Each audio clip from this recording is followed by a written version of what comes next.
Guys അങ്ങനെ നമ്മുടെ simple നോമ്പ് തുറയൊക്കെ കഴിഞ്ഞിട്ട് അടുത്ത പരിപാടി നമ്മൾ ഫുഡ് കഴിക്കാൻ പോക്ക് നടത്തിച്ച് നടത്തിക്കോ ഗൈസ് ഇമ്മാതിരി ഒരു പെടൽ. ഞാൻ ഇപ്പം എന്റെ റൂമിൽ ലിഫ്റ്റിലാണ് നിൽക്കുന്നത്. ഞാൻ തിരിച്ചു വന്നത് അവൻ പോയി.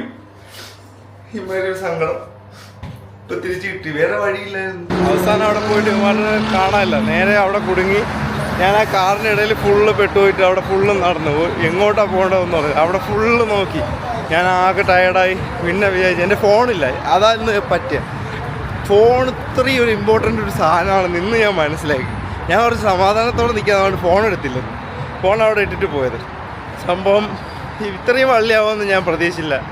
അങ്ങനെ റൂമിൽ വന്ന് ഫോൺ എടുത്തപ്പോൾ കൊണ്ട് ഒരു 8 മിസ് കോള് ഫയാസിൻ്റെ നിന്ന്, പിന്നെ ഷെമീൻ്റെ നിന്ന് മിസ് കോള്. പിന്നെ തിരിച്ചു വിളിച്ചപ്പോൾ അവന്മാരവിടെ കിടന്ന് എന്നെ തപ്പുക. ഫുള്ള് കറങ്ങുക. എന്തോ ഒരു അവസ്ഥയെന്ന് അറിയാം. ആ കാറിൻ്റെ ഇടയിൽ പെട്ടുപോയത്. അവിടെ ഫുള്ള് GMC പാർക്ക് ചെയ്തേക്കുക.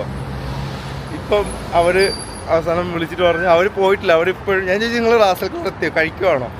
പറഞ്ഞു ആ കഴിക്കുവാടാ. സംഭവം അവന്മാർ പോയിട്ടില്ല. അവന്മാർ എന്നെ അവിടെ കിടന്ന് തപ്പുക. എന്തായാലും തിരിച്ചു വരുന്നുണ്ട്. എന്തോ ഒരു അവസ്ഥയെന്ന് നോക്കണേ. വന്ന് ഗൈസ് വന്ന് എത്തി. എന്തോ ഒരു അവസ്ഥ അല്ലേ.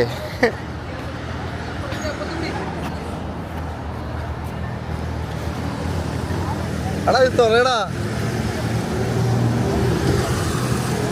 ഓൾറെഡി കുഴഞ്ഞേക്കണ്ടാ. കറങ്ങി ചിരിക്കരുത് നീ. ഞാനിനി അവിടെ കറങ്ങാനൊരു സ്ഥലം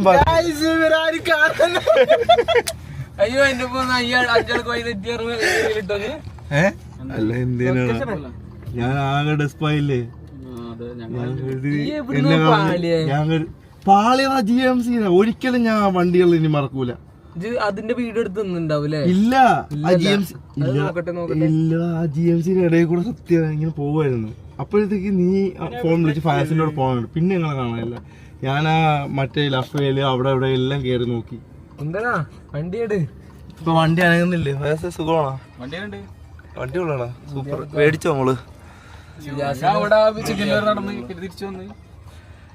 എന്തൊരു ഞാൻ അവസാനം ഇനിയിപ്പോ വേറെ വഴിയില്ല. റൂമിൽ പോയിട്ട് വല്ലോ മറ്റേ താഴെ സഞ്ജുവിന്റെ അവിടെ പോയെല്ലാം കഴിക്കാന്ന് വെച്ചു. ഞങ്ങള് പോവാന്നാ. പിന്നെ ഞാൻ പറഞ്ഞു അച്ഛല്ലാതെ ഞങ്ങളെ മിസ് ചെയ്ത് മറ്റേ വണ്ടിയുടെ ഇടയിൽ ഇവനോട് പറയില്ലേ എന്താ മാത്രമാണ് ഞാൻ മിസ്സായത്. കാര്യം നിന്നോട് ഞാൻ സംസാരിച്ചോണ്ട് നടന്നിട്ട് ഞാൻ ഇവിടെ സംസാരിച്ചോണ്ട് നടന്ന്. എന്നിട്ട് ഇവൻ എന്ത് ചെയ്ത് ഇവൻ ഒലിപ്പിച്ചോണ്ട് ഇങ്ങനെ ഫോണിൽ നേരെ നടന്ന്. അപ്പൊ എന്നെ മിസ്സായി.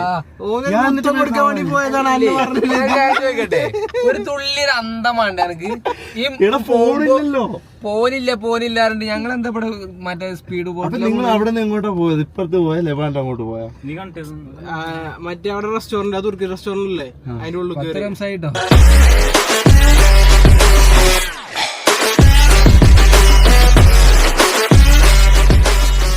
അങ്ങനെ നമ്മളെ വണ്ടി ഇവിടെ പാർക്ക് ചെയ്തു.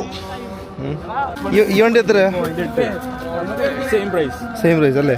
വേറെ ഏതൊക്കെ വണ്ടിയുള്ള? അടുത്തത് മാത്രമല്ലോ, ബാക്കിയുള്ള ടാക്സി വിളിച്ചുകൊണ്ടുവരും. ഗൈസ് ഇന്ന് നമ്മളിവിടെ ഫുഡ് കഴിക്കാൻ വന്നപ്പം നമ്മൾ അപ്രതീക്ഷിതമായിട്ട് ഒരാളെ കാണാൻ പറ്റി. നമ്മുടെ ഷരീഫിക്കായ. ഹായ്. അപ്പോൾ വളരെ സന്തോഷം, ഒരുപാട് സന്തോഷമൊക്കെ കണ്ടതിൽ. എന്തിൻ്റെ ഇത് ഒരു കാർഗോകാരൻ്റെ 1 ലക്ഷം രൂപ അല്ലെങ്കിൽ 10 ഗ്രാം തങ്കം. ചെയ്യാം. ശരി, അസ്സലാമു അലൈക്കും. ഒരു നല്ലൊരു മനസ്സിനുടമയാണ് അദ്ദേഹം. നമ്മൾ മുമ്പ് പലപ്പോഴും ഇവിടെ വന്നിട്ടുണ്ട്, പക്ഷെ അങ്ങനെ കാണാറില്ല. പുള്ളി എപ്പോഴും ബിസിയാണ്. ഇപ്പോഴും പുള്ളി ഫോണിലും കാര്യങ്ങളായിട്ടും നമ്മളത് സംസാരിച്ചു, കഴിച്ച് നല്ല സമാധാനമായിട്ടാണ് വർത്താനൊക്കെ പറഞ്ഞു. ബില്ല് കൊടുക്കാൻ ആളില്ലേ? ബില്ലെടുക്കും.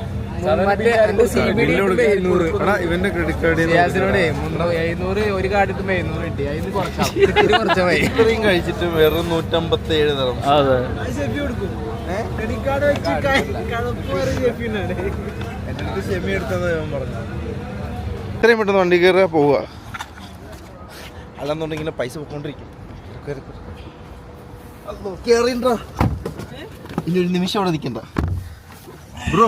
വണ്ടി ചേട്ടാ ഫുഡൊക്കെ അടിച്ച് ഒരു രക്ഷയില്ല, അടിപൊളിയായിരുന്നു. Super super super. അങ്ങനെ ഒരു നീണ്ട യാത്രയൊക്കെ കഴിഞ്ഞ് നമ്മൾ നമ്മളെ റൂമിലേക്ക്, അല്ല റൂമല്ല, നമ്മളെ ഫ്ലാറ്റിൻ്റെ താഴെ നേരെ തിരിച്ചെത്തി. നൈസ് കാറായിരുന്നു കേട്ടോ, നല്ല അടിപൊളി ടെറിട്ടറി, ഫോർഡിൻ്റെ ടെറിട്ടറിയാണ്. യു ഡ്രൈവ് നമ്മൾ ഉപയോഗിച്ചിട്ടുണ്ടല്ലേ, ദുബായ് RTA സർക്കാർ വാഹനത്തിലാണ് കൈസ് പോയത്. എടാ ഒപ്പാക്കട മതിയടാ, ഇനി റൂമിൽ പോയിട്ട് AC കൊള്ളാം, പൈസ പോവും. നല്ല അടിപൊളി ലുക്കൊക്കെ ഏട്ടാ. ഏതാ വണ്ടി?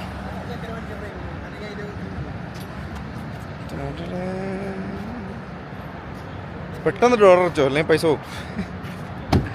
10 മണിയായപ്പോൾ നമ്മൾ ലക്ഷറി ലൈഫ് കഴിഞ്ഞു. ഇനി നാളെ അങ്ങനെ കഴിച്ച് നമ്മൾ ഫുഡൊക്കെ കഴിച്ചു, നമ്മളെ റൂമിലേക്ക് കയറാൻ പോവാണ്. നമ്മുടെ പരിപാടികൾ കഴിഞ്ഞു.